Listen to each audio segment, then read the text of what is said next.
안녕하세요. 국어교사 박전현입니다. 오늘은 수능 특강에 나오는 비문학 지문 예술 분야입니다. 씻긴 굿인데요. 좀 낯설죠? 씻긴 굿의 연행 과정과 연희적 성격에 대해서 한번 알아보겠습니다. 사진은 씻긴 굿을 하는 모습인데요. 영상이 있으니까 한번 봤으면 좋겠습니다. 비문학 독해는 비법을 찾으려 하지 말기 바랍니다. 정확한 독해만 하면 그 안에서 답을 찾을 수 있습니다. 독해력 향상이 해결책이겠지요. 문제는 글을 가볍게 읽고 답을 찾는 것은 독해력 향상에 도움이 되지 않습니다. 정답과 해설을 덮어두고 본문 중심으로 읽고 내용을 정리하고 파악하는 것이 느리지만 가장 빠른 독해력 향상 방법입니다. 그렇게 분야별로 10여 편 읽다가 보면 자신만의 방법을 찾게 될 것입니다.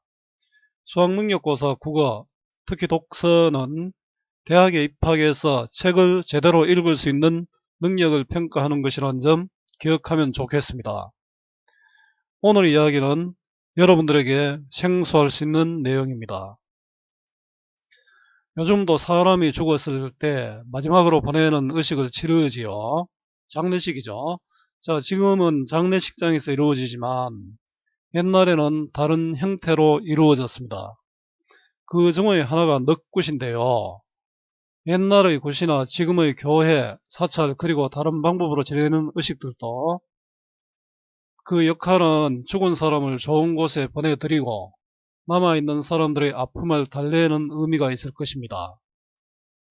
씻김굿의 연행 과정과 연희적 성격을 말하는 씻김굿입니다. 바로 본문을 보도록 하겠습니다.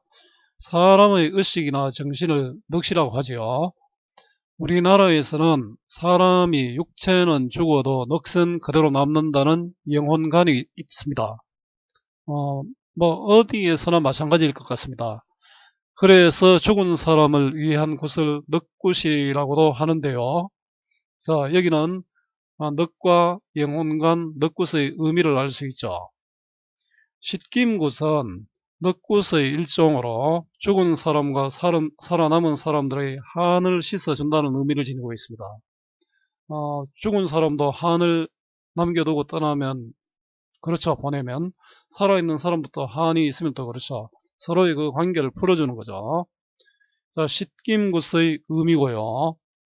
씻김굿은 기본적으로 제의로서 의미를 갖지만 제의는 제사의식이죠. 제사 지내는 의식입니다.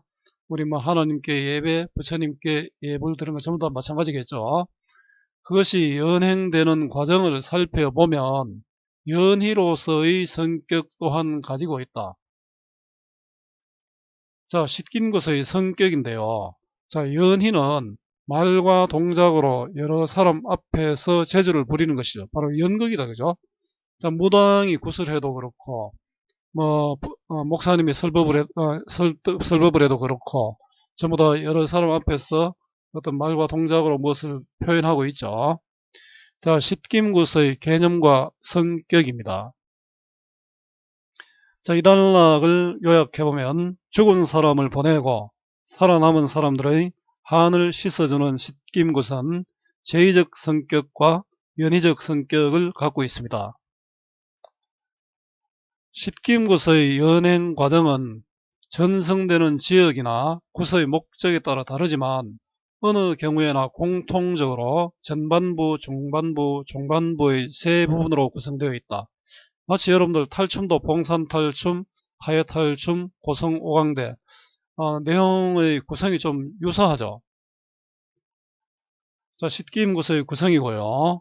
씻김굿의 전반부에 진행되는 굿들은 주로 안방에서 이루어지며 산 사람들의 복락을 축원하는 내용을 갖고 있다. 자, 여기에 꺽쇠갈로 한 안방, 이 씻김굿은 공간의 이동이 일어납니다. 안방, 마당, 대문간으로 일어나는데요. 또 이것의 또 상징적 의미도 있습니다. 이루어지고 또 사람들이 복락을 축원합니다. 그죠? 이 전반부는 전반부의 대표적인 굿거리는 안땅굿과 제석굿을 들 수 있는데 전반부 곳에는 안땅굿과 제석굿이 있답니다. 자, 안땅굿은 집의 최고 신인 성주 신에게 굿을 하게 된 내력을 아뢰고 집안의 평안을 비는 성격을 가집니다. 여러분들도 집으로 갈 때 아이고 아버지 어디 갑니다, 어디 갔다 왔습니다, 이런 이야기 하죠. 또한 제석굿은 가정의 번창과 자손의 수복,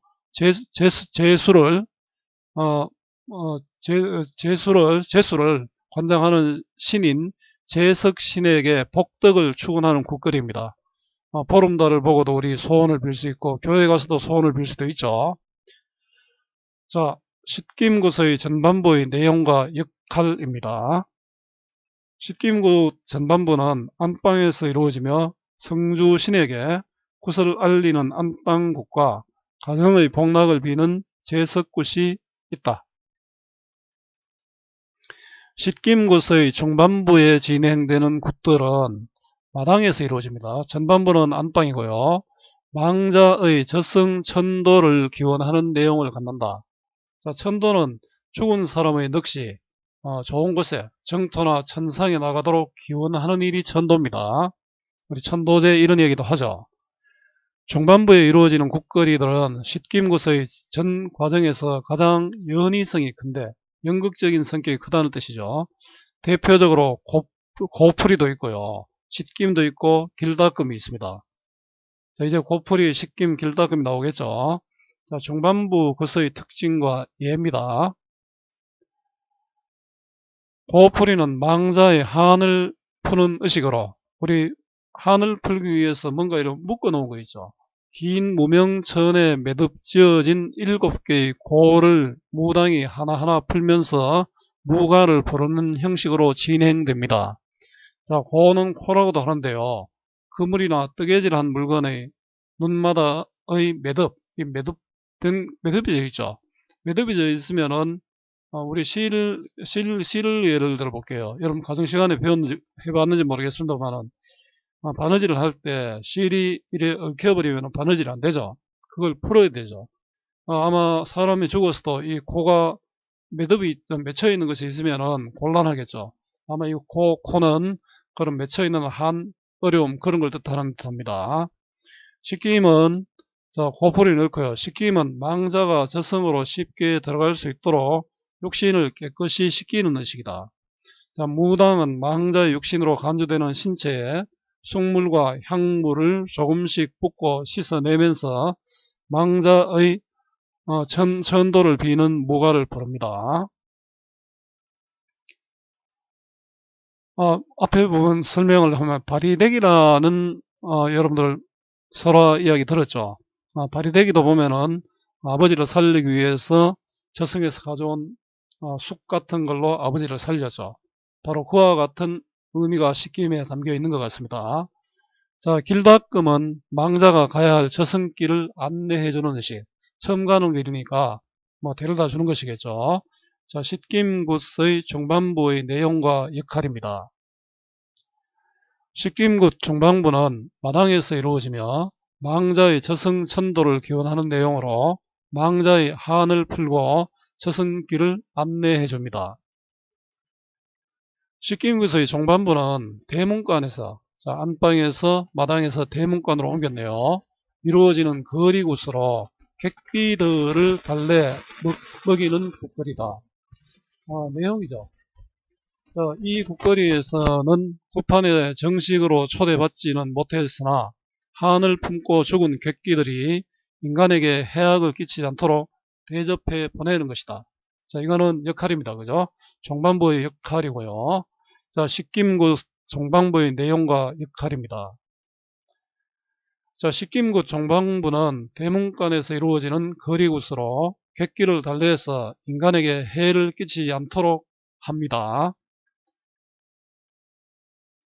자, 이와 같은 과정에서 십김굿이 보이는 연희로서의 성격은 다음과 같다. 그 연극적인 요소죠. 첫 번째, 무당이 보여주는 변신과 가장.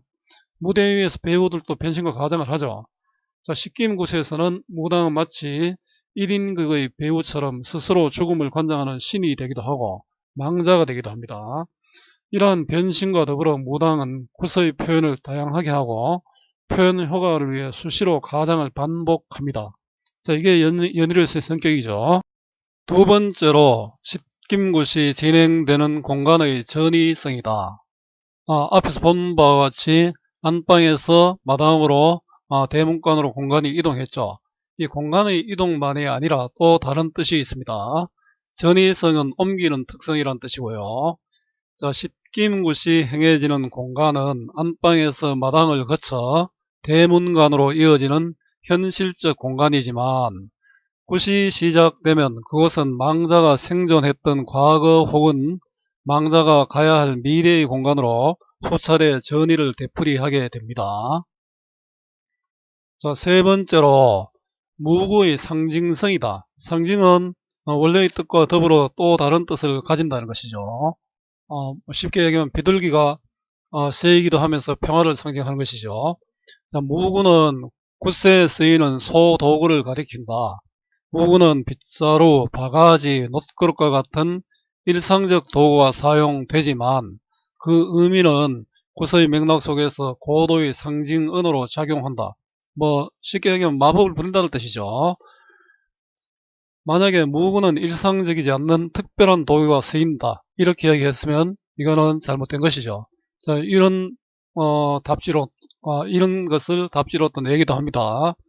즉 굿의 연행에 따라 무구는 맥락 속에서 상징적 의미를 갖게 되는 것이다. 해리포터의 빗자루를 생각해 보면 되겠네요. 자, 네 번째로 음악과 무용을 통한 정서적 공감이다. 여러분들도 체육대회를 하거나 또는 학급 행사를 할 때 음악, 무용을 하면 굉장히 하나가 되는 일체감을 느끼죠. 기본적으로 굿에서 사용되는 음악과 무용은 신을 대상으로 하는 주술적 종교적 목적에 의한 것이다. 그렇죠. 신을 대상으로 하고 있죠. 자, 주술적 종교적을 잠시 설명을 해볼게요. 자, 무관은 불행이나 재해를 막으려는 성격. 이게 주술적입니다. 그죠? 내 행복을 기원하고 또 재해를 막으려는 게 이게 주술적인 성격입니다. 이렇게 비는 것. 그 다음에 절대자에 의지하려는 종교적 성격. 하나님께 의지하고 부처님께 의지하고 마호메트에 의지하고 자, 이런 것들이 종교적 성격이죠. 자, 하지만 한편의 연희로서 굿의 내용을 효과적으로 전달하고 관중과의 정서적 공감을 이끌어내는 데 있어서 중요한 역할을 한다.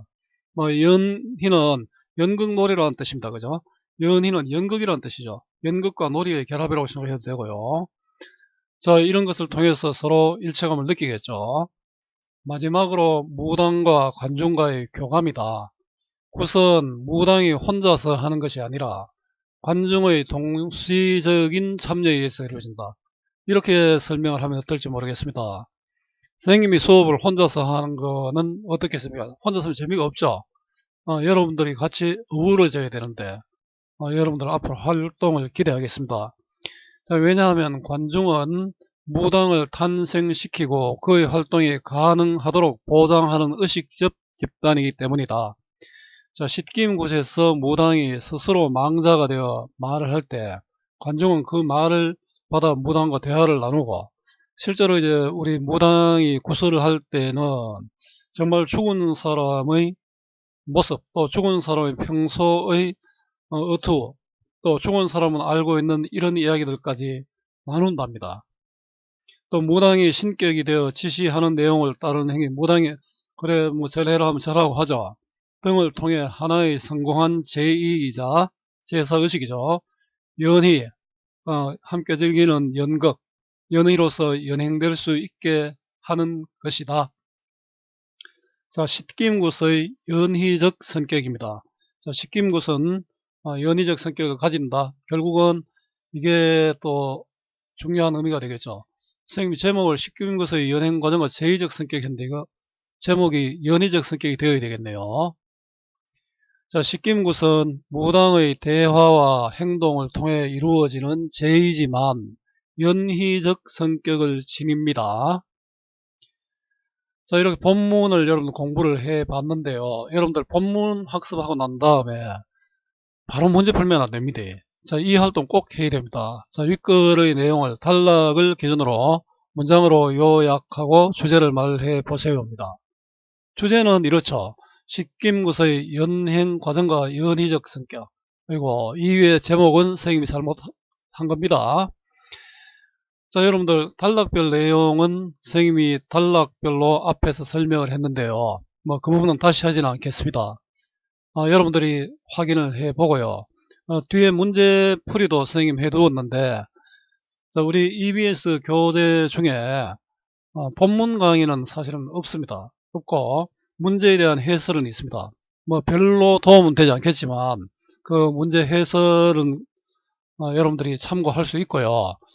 선생님은 그 문제 해설을 보라고 하고 싶지 않습니다. 본문을 충분히 보고 여러분들 스스로 문제를 고민해보고 선생님 여기 자료나 아니면은 정답과 해설을 살펴보면 좋겠습니다.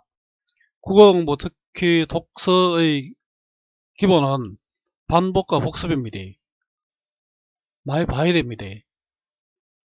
자, 여러분들 오늘 식김구서의 연행 과정과 연희적 성격 여러분들에게 조금이라도 도움이 되었으면 좋겠습니다. 수고 많았고요. 오늘도 고맙습니다.